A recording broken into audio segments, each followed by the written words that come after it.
organoids, evolution, use, and neuroethical considerations.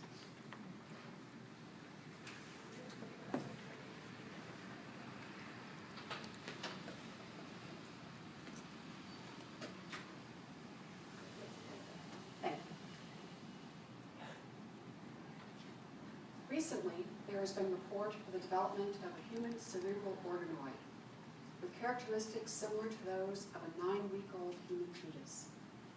This cerebral organoid was developed or grown in vitro. It was created by inducing pluripotent stem cells derived from human skin cells to develop into neuroectoderm. When transplanted in situ, these cells were shown to self-organize so as to obtain structural and initial network functions resembling neurosystems of a human brain. However, the extant iteration of in vitro cerebral organoid is considered incapable of evolving into a human brain, given the lack of blood supply needed for further growth and the lack of sensory inputs considered prerequisite for neural network development that are characteristic of complex neural systems. However, that such factors could be afforded and implemented is both realistic and probable. This then fosters a number of neuroethical questions. First, we will address questions and issues of the viability and value of such organoids. Next arise questions of the nature of such organoids. At the most proximate and technical level, then, are the questions and issues of viability and value of these organoids.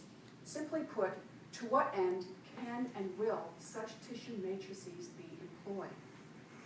In these ways, would such organoids create pools of transplantable neural networks and or viable brain tissues for tissue depository and transplant? Will the directionality of effects be from host to transplant, or, given the relative complexity of the organoid, from transplant to host?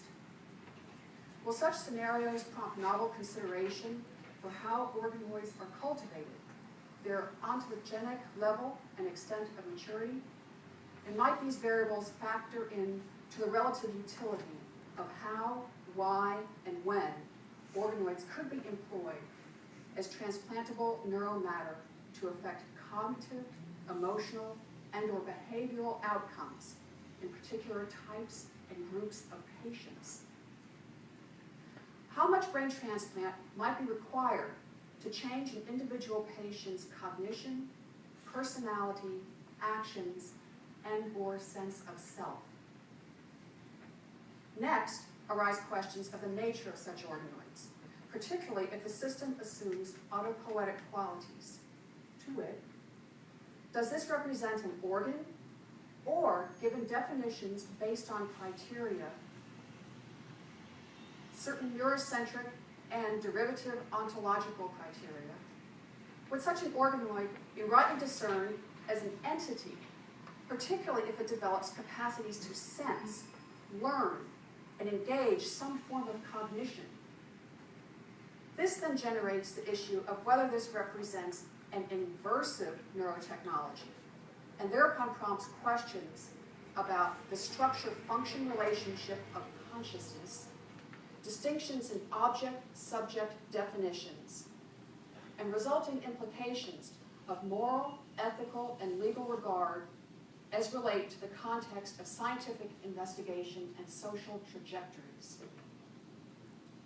In summary, we argue that although the science and technology of cerebral organoids is nascent, this need not preclude neuroethical discourse and address. Rather, we assert that the potential for rapid and extensive progress and possible avenues of employment and the diverse issues each and all will be likely to spawn compel prompt and ongoing neuroethical consideration. Thank you very much.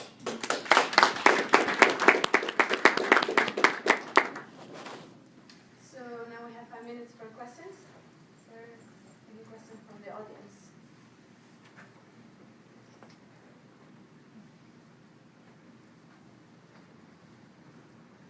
Hi, thank you.